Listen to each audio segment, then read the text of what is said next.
Alright, fuckers and fuckettes, now a lot of times around the shop you need a 12 volt power source, and most of the time what I'll recommend to people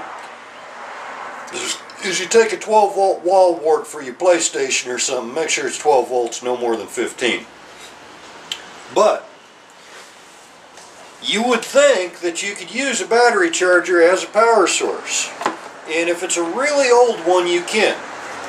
But as Dennis here just found out, these newer ones, they've got a protection in them. So if I plug this thing in right now,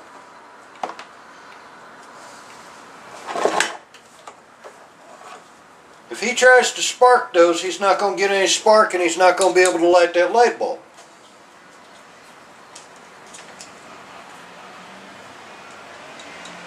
However, if I actually put the charger on a load, right over here I got a battery, and I plug it in,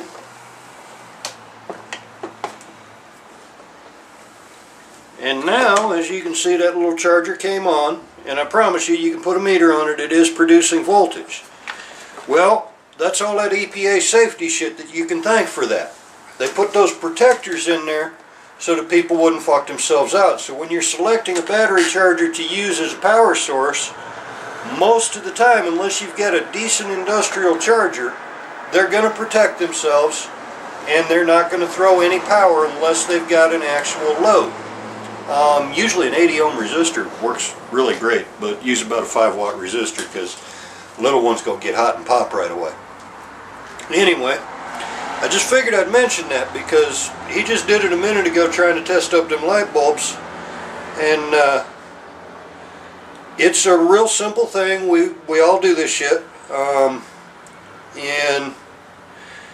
you got PlayStations, you got them universal power adapters. If all you're testing is light bulbs, you use one of them. I mean, and your formula, it's just Ohm's law. So you know every 100 watts required is 10 amps DC, or use a dedicated DC power supply, or use a really decent industrial charger that you can force to produce power. I mean, I've got big Schumacher Walmart battery charger that will not produce power unless it's got an actual load on it. But these older chargers are excellent because they don't have that safety shit in them, and the industrial chargers don't have that safety shit in them. Anyway, I just figured I'd mention that to y'all because a lot of times people will go to test shit and the battery charger ain't throwing no power because it doesn't have an actual load. When you first plug it in, it thinks it's supposed to protect itself. Hope that was helpful to some of y'all. Save you a couple hours of grief going, God damn, all this shit's dead. Holler at y'all fuckers and fuckheads later.